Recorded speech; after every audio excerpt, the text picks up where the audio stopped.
بسم الله الرحمن الرحيم. Darussalam Mosque, Toronto, Canada. Friday before Jummah, 18th Ramadan, 19th of September 2008. Iman and Kufr both created by Allah. Dua is a big ibadat. The bayan is presented by Hazrat Maulana Mufti Saeed Ahmed Palanpuri Sahib Damat Barakatuhu. على عباده الذين اصطفى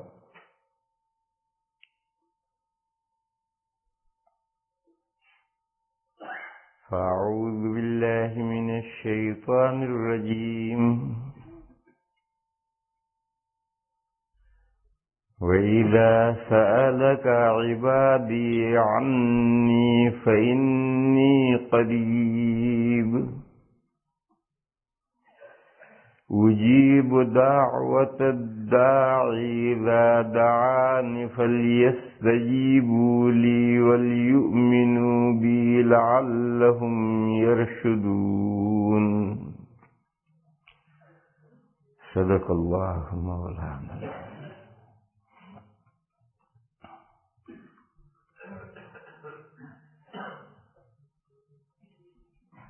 بزرگوں اور بھائیوں، ہم میں سے جو بھی باپ ہے، اس کی اولاد ہے،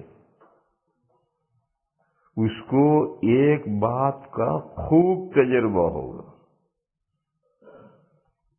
وہ یہ ہے کہ اگر اس کی اولاد بیٹے بیٹیاں اپنی ضرورتیں باپ سے مانگیں تو باپ کو بڑی خوشی ہوتی. وہ نہ مانگے تو بھی باپ ان کی کفالت کرتا ہے. گھر کی ساری ضرورتیں اگر اولاد نہ مانگے تو بھی سب ضرورتیں باپ ہی پوری کرتا ہے. لیکن اگر اولاد مانگے تو ہم میں سے جو باپ ہے، جس کی اولاد ہے، اس کو اس حقیقت کا خوب تجربہ ہوگا کہ اگر اولاد مانگے تو اسے بڑی خوشی ہوتی. اور اگر اولاد نہ مانگے، بے نیاز بنے،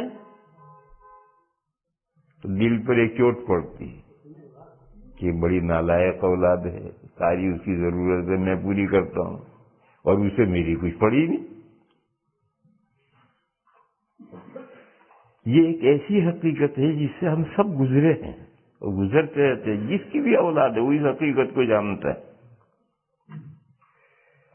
میرے بھائیو، اسی طریقے پر اللہ اپنے بندوں کی تمام ضرورتیں خود پوری کرتے ہیں. کوئی مانگے اس کی بھی ضرورت پوری کرتے ہیں، نہ مانگے اس کی بھی پوری کرتے ہیں.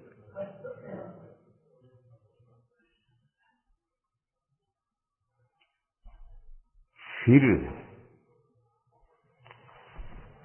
دو چیزیں اللہ بہت پسند فرماتے ہیں. ایک، بندے اللہ سے مانگے.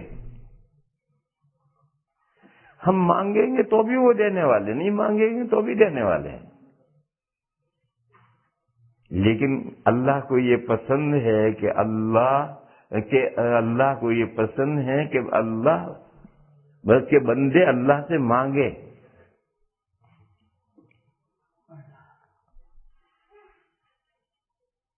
پھر مانگنے کی دو صورتیں، ایک پازیٹو اور نیگیٹو، مثبت اور منفی. نعمتیں مانگنی ہے، یہ پازیٹو ہے. دعائیں کرنی، یا اللہ ہمیں تندرستی دے، یا اللہ ہمیں ایمان دے، یا اللہ ہمیں ہدایت دے، یا اللہ ہمیں صراط مستقیم پر جمع دے، اللہ ہمیں علم نافع دے، یا اللہ ہمیں دنیا میں بھلائی دے، یا اللہ ہمیں آخرت میں بھی بھلائی دے، یا اللہ ہمیں جنت دے، اللہ ہمیں یہ دے، اللہ دے دے. یہ پازیٹو ہے. اسی طرح نگیٹو بھی مانگنا ہے، یا اللہ ان چیزوں سے ہمیں محفوظ رکھ، ہمیں بچا، جہنم سے بچا، کفر سے بچا، گمراہی سے بچا، کفر کے والے اعمال سے بچا، اس سے. اور سورہ فاتحہ میں یہ دونوں دعائیں جمع کی گئی. اہدنا الصراط المستقیم،